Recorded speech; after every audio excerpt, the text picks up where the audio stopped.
자, 존 록크 5번째 강의입니다. 우리가 소유권, 지난 시간에 소유권을 가진 사람만이 소위 재산을 보호하기 위해서 시민사회를 만들 수 있고, 그 사람들이 이제 세금을 냈기 때문에, 국가에 세금을 냈기 때문에 그 사람들만이 시티즌십을 갖는다. 뭐 이런 얘기가 존 록크의 사상에 배어있다는 얘기를 했는데, 이 책의 순서에 들어가면 이제 그 소유권 다음에 부권의 얘기가 나오고, 그 다음에 이제 부권 얘기 한참 하다가, 부권이라는 게 뭐냐면, 자식이 아직 어렸을 때 아버지가 어떤 결정을 내려요. 그럼 그 자식한테도 미성년자니까 오늘날의 논리로 보면 그 자식한테도 영향을 준다는 거예요. 근데 나이가 들면 자기가 이제 선택을 해야겠죠. 나도 뭐 어떻게 하겠다, 뭐 우리 나라의 국민이 되겠다 말겠다, 이제 이런 얘기를 하는 건데,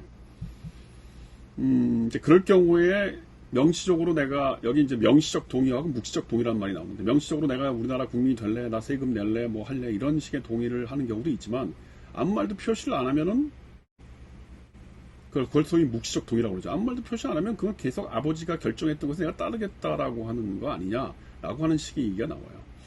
이게 뭘 의미하냐면, 부르주아들이 어떤 정책 결정권을 갖고 있어요. 투표권을 갖고 있으니까. 근데 속된 말로 그 투표권이 명시적으로 보장되지 않은 노동자들이 아무런 말도 안 하면 그냥 묵시적으로 부르주아들이 결정했던, 소위 재산권을 가지고 있어서 시민권을 가지고 있는 사람들이 했던 결정에 동의하는 거 아니냐, 그래서 그걸 묵시적 동의라고 할 수 있는 거 아니냐 라고 하는 논리를 여기서 이렇게 피는 거예요, 사실은.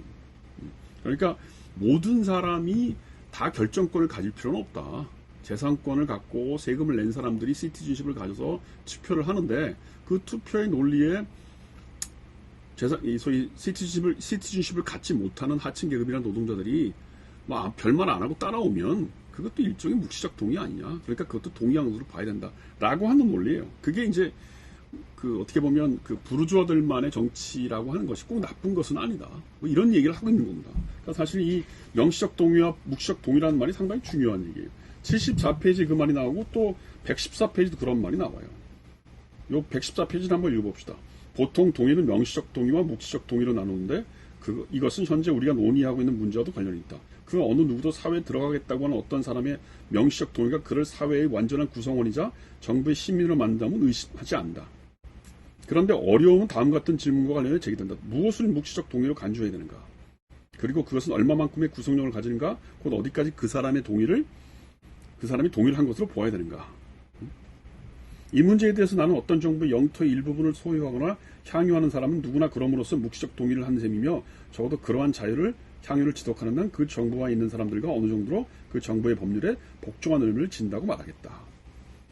그러니까 지금 여기서 뭐 영토 내에 들어와서 살고 있는 사람들은 그냥 뭐 그 정부가 하는 얘기에 법에 따르겠다라고 하는 이 논리 자체가 사실은 명시적으로 나 여기 국민 할래, 뭐 그 법률에 따를래 이렇게 투표하지 않더라도 그냥 가만히 있으면 그것도 묵시적 동의라고 보겠다는 겁니다. 근데 이게 사실은 부르주아 정치에 대한 우월권을 인정하는 거죠. 조금 뭐 그 묵시적 동의, 명시적 동의에 대한 논의는 사실은 학자들 사이에서는 굉장히 논란이 많고, 이게 뭘 의미하냐에 대해서 굉장히 말들이 많은데, 저는 그냥 그 정도로 해석하고 넘어가도 되겠다고 생각합니다. 이제 그리고 드디어 이제 7장에 가면 정치사회나 시민사회 기원에 관여라고 하는 말이 나와요. 그러니까 로크는 시민사회라는 말을 써요. 정치사회, 시민사회. 홉스한테는 그런 말이 없어요. 그냥 바로 국가죠. 근데 로크한테는 시민사회라는 것과 정치사회를 좀 구분을 해서, 마치 시민사회라고 하는 건 돈을 벌 수 있고 어떤 재산권에 대한 논의가 중요한 영역이라고 한다면, 정치사회는 이제 그걸 넘어서서 보호하는, 소위 입법과 나중에 이권 분립이 나오면서 입법과 행정권을 얘기하는 영역을 정치사회라고 부르는 것 같아요. 그런 느낌이 좀 많아요. 뭐 약간 혼동스럽긴 하지만. 그러면서 82페이지 넘버링 85에 보면 이렇게 말이 나와요. 시민사회의 주된 목적은 재산의 보호이다. 아주 명시적으로 시민사회의 목표는 재산의 보호예요. 홉스에서의 리바이든의 목표는 뭐예요? 생명의 보호죠. 근데 로크한테의 시민사회의 목표는 재산의 보호예요.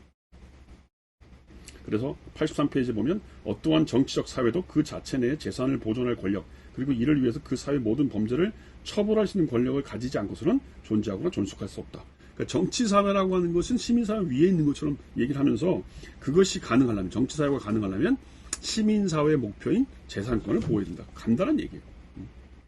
그러면서 84페이지 보면 국가라는 얘기도 써요.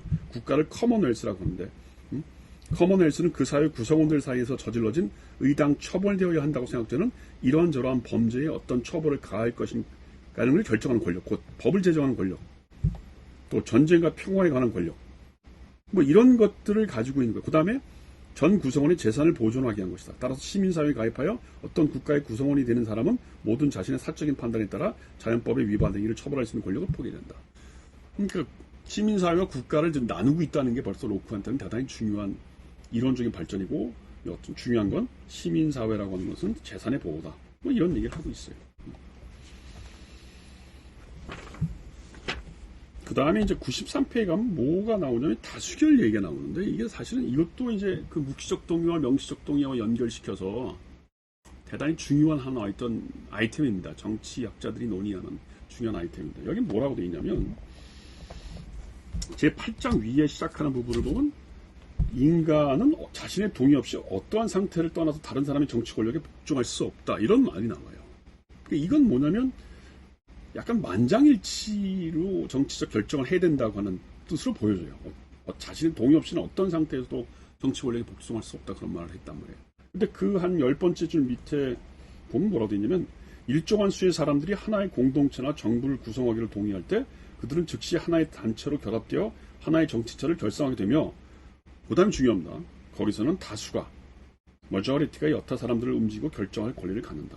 이렇게 해서 다수결로 정치적 공동체를 결성할 수 있다는 표현을 또 한단 말이에요.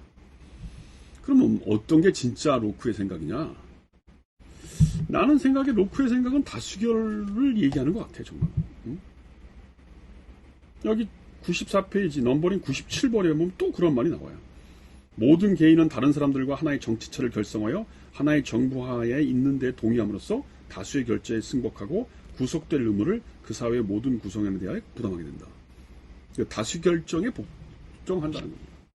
그래서 아까 얘기했던 소위 묵시적 동의와 이 다수결의 논리를 연결시켜 보면 약간 좀 투박한, 또 저만의 어떤 논리가 좀 강하게 들어간 건데, 명시적 동의로 얘기하면 사실은 모든 사람이 다 하나하나씩 자기 의사표현을 해야 되니까 정치적 결정이라고 하는 건 다수결이 아니고 만장일치로 되겠죠.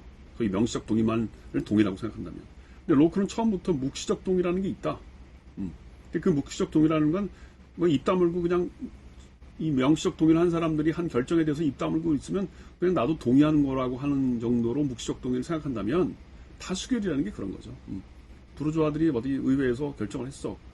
그 사람들이 결정한 것에 그냥 소수라는 의미가 수적인 의미도 있겠지만, 소수라는 게 이제 이 소위 시티즌십이 없는 하층 계급이나 노동자들은 그냥 거기에 너 결정했으니까 따라와라 라고 하는 의미가 더 강하다는 게, 다수결의 의미는 그런 의미라는 겁니다. 저는 그렇게 생각해요. 그래서 이 우리 시대에서 이제 다수결이라고 하는 것이 여러 가지 민주주의 절차상 대단히 중요한 민주주의의 요체로 수적으로 많으면 된다고 하는 어떤 뭐랄까 보이지 않는 강제가 있어요. 다수결 뭐 이런 걸로. 근데 나는 사실은 이 로크가 제안했던 이 다수결 자체가 대단히 부르주아 민주주의에 편향된 논리였고, 그 논리도 사실은 그 하층 계급을 정치의 주체로 생각하지 않은 편견이 있었기 때문에 그런 논리가 가능했다. 그래서 과연 다수결이라는 게 민주주의 가장 중요한 그 의사결정의 중요한 어떤 메커니즘이냐라고 하는 데서 한번 크게 반성을 해봐야 된다고 생각하는 거예요. 왜냐하면 이 로크 끝나고 루소라는 사람이 그 로크식의 다수결의 결정에 대해서 굉장히 비판을 한단 말이에요. 소위 루소가 얘기하는 볼롱테 제너럴이라고 하는 것은 로크식의 다수결의 제도 결정이라는 게 얼마나 의미가 없고 수적인 것으로 사람이 정치적 결정을 한다는 것이 얼마나 무모한지를 보여주는 개념이란 말이에요.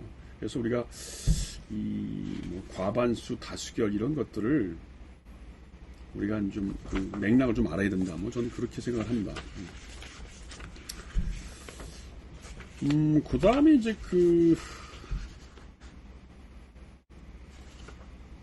정치사회와 정부의 목적. 그렇죠. 아까 7장, 8장은 시민사회에 대한 목적을 했다면, 이제 정치사회와 정부의 목적이라고 하는 챕터로 나오고, 여기도 여전히 그냥 뭐 제3권 보호가 중요한 것을 여기도 얘기를 해요. 그런데 121페이지에 보면 이 정치사회라고 하는 게 입법권과 행정권으로 나눠진다는 얘기를 하고 있고, 그래서 이 이런 행정권과 입법권의 행태가 뭐냐를 두고 10장부터 사실은 자세히 얘기를 하고 있습니다.